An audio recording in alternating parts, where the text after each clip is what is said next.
Hey guys, it is Ram here, and today's video is all about Ansible 101. I had an amazing time sitting up there and flashing multiple PCs in my work environment.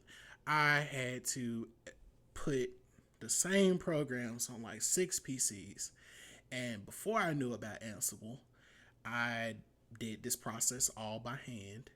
And it was terrible because I was getting phone call after phone call every time I tried to make steady progress on it.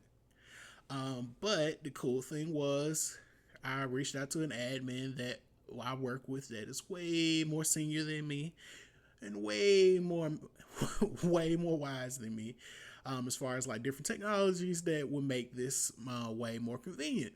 So I asked him, I was like, hey, is there a way I could automate this? And his eyes lit up and he was like, you need to try Ansible. And that has led me down this rabbit hole of automating every single last thing that I can on PCs.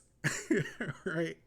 Um, so what I was able to do was with the other remaining 6 PCs that we're gonna have coming in, like in a couple weeks or whatever, I already have an Ansible server that I can get them to communicate with, and they're gonna sit up there and they're gonna take all the programs and I push them from my Ansible server, and everything's gonna be magical because they're gonna have all of the same programs, they're gonna have all of the same files, everything like that.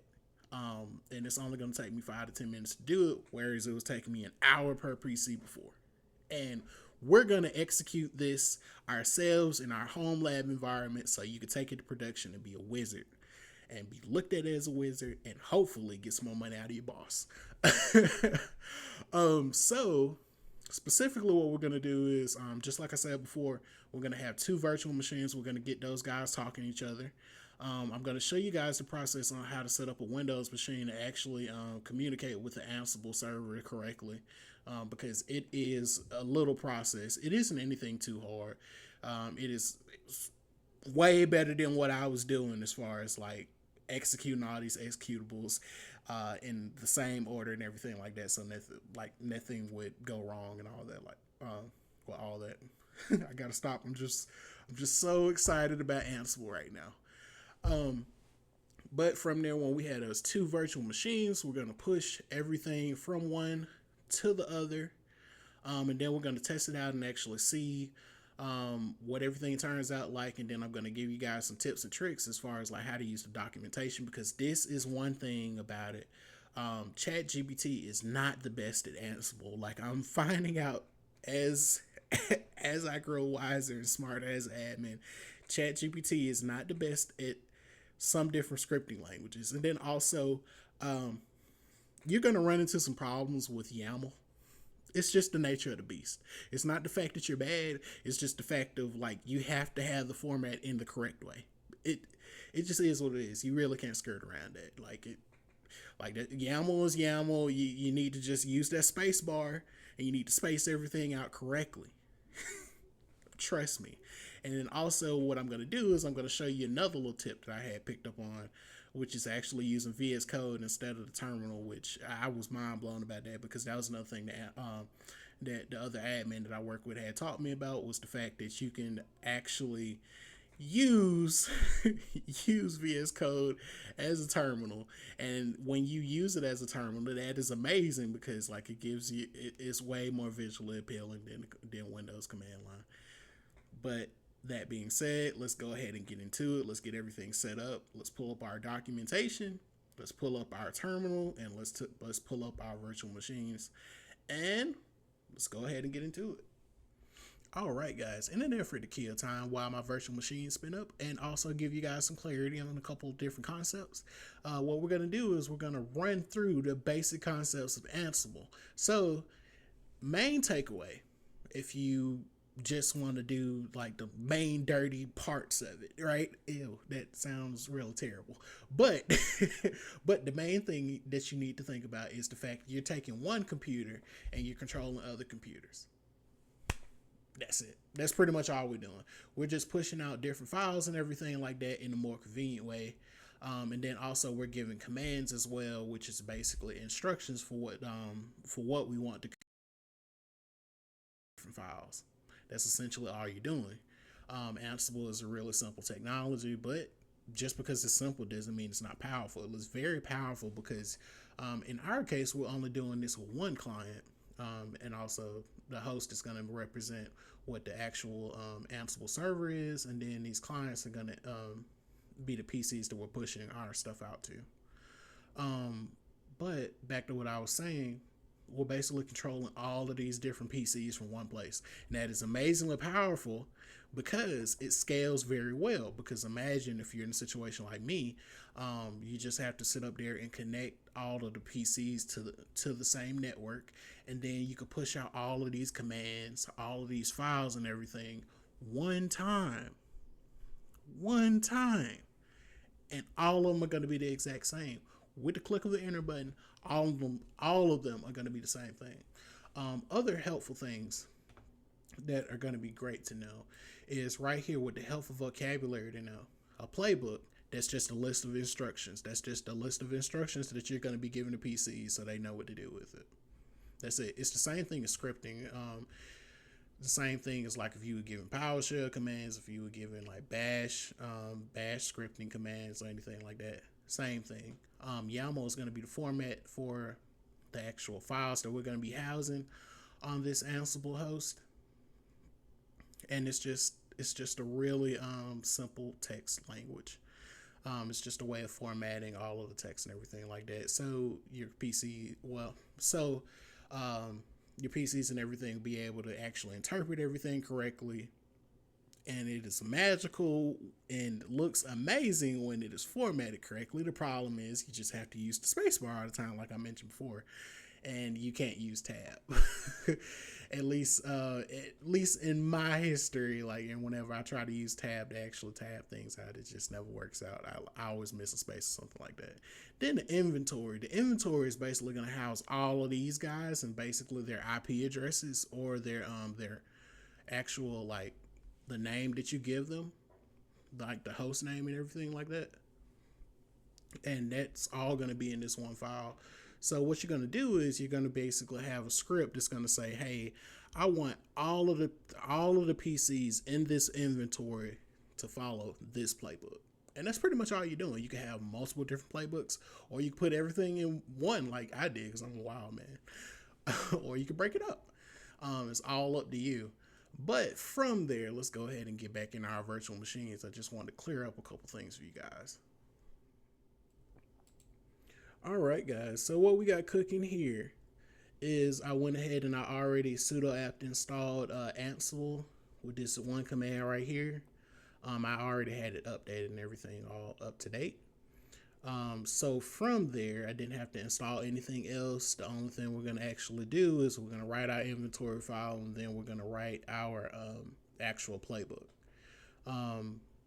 Then from there, what I did was I actually configured our Windows machine.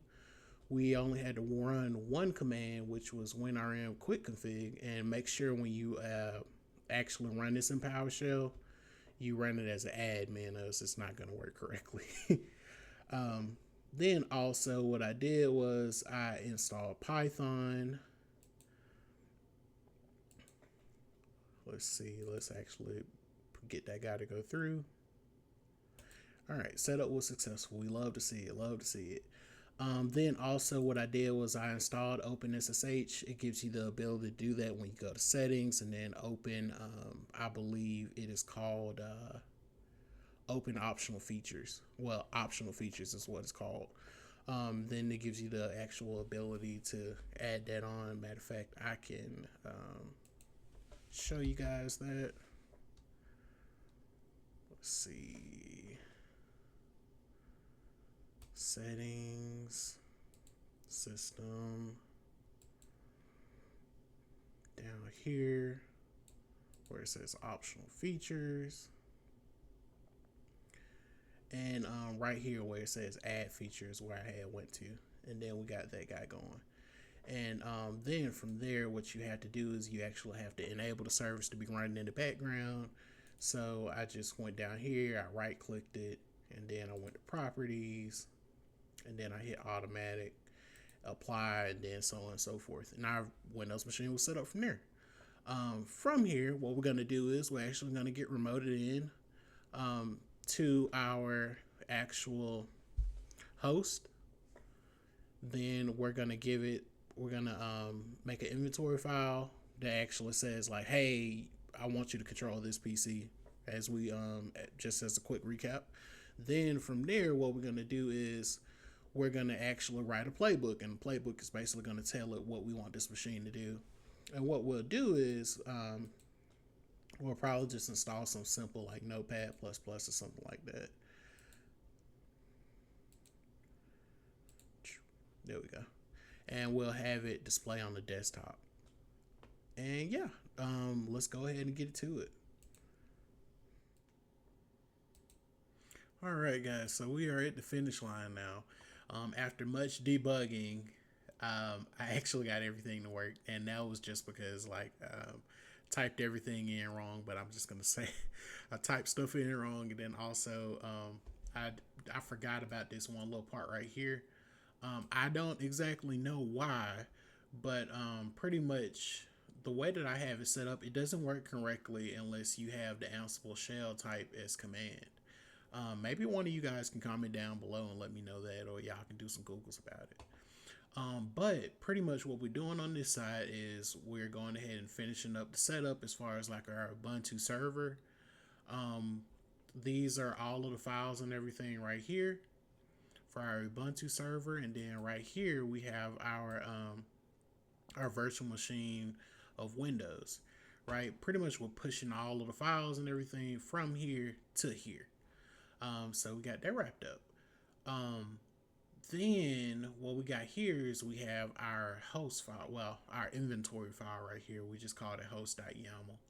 And pretty much what this is going to do is it's just like we said before, you can list out your clients, and then also you can list out your password and everything like that. As far as like how you log in to SSH, because by default it's going to be a SSH connection. So we got that wrapped up.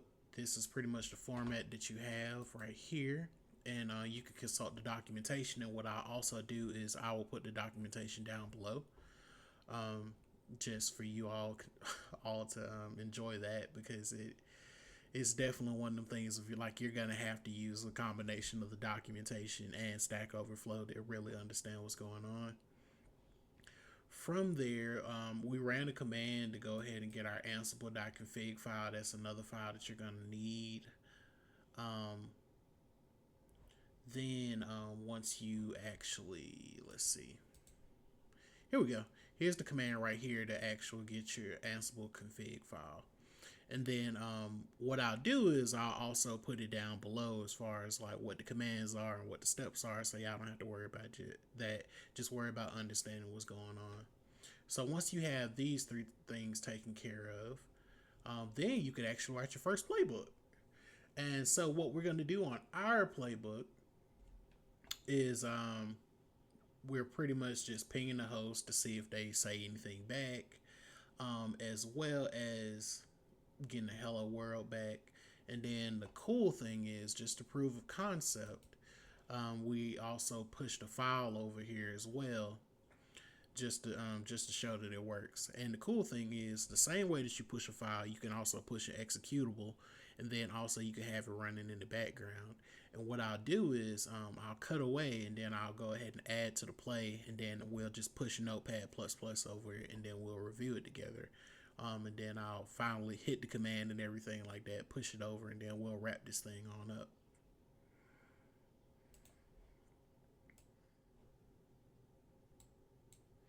All right, here, slight change of plans. Apparently, we got some weird error when we tried to do Notepad++. So we'll try Git instead. Same concept, but just a different program. And we will run our playbook and see what happens. And just to let you guys know, there was no way that that Git was already installed, just because it's a fresh Windows VM. So it should be a new program that should just pop up. I might have to drag it onto the actual desktop, but we'll see. It's, if you're doing this with like some different executables, like say for example, I had to install like Adobe Reader for a couple PCs. I had to do like a silent install in the background. I had to do like /s for that. Like, so sometimes you have to play around with things. But what I did was I grabbed this from the documentation. So we're just going to see how accurate that is and how that's going to work. Because you never know, especially when you're going back with these documentations, you never know as far as like what date they did it or if anything changed, anything broke, anything like that. Another thing is usually that's a good sign when it takes so long because it's actually installing in the background, but we'll see.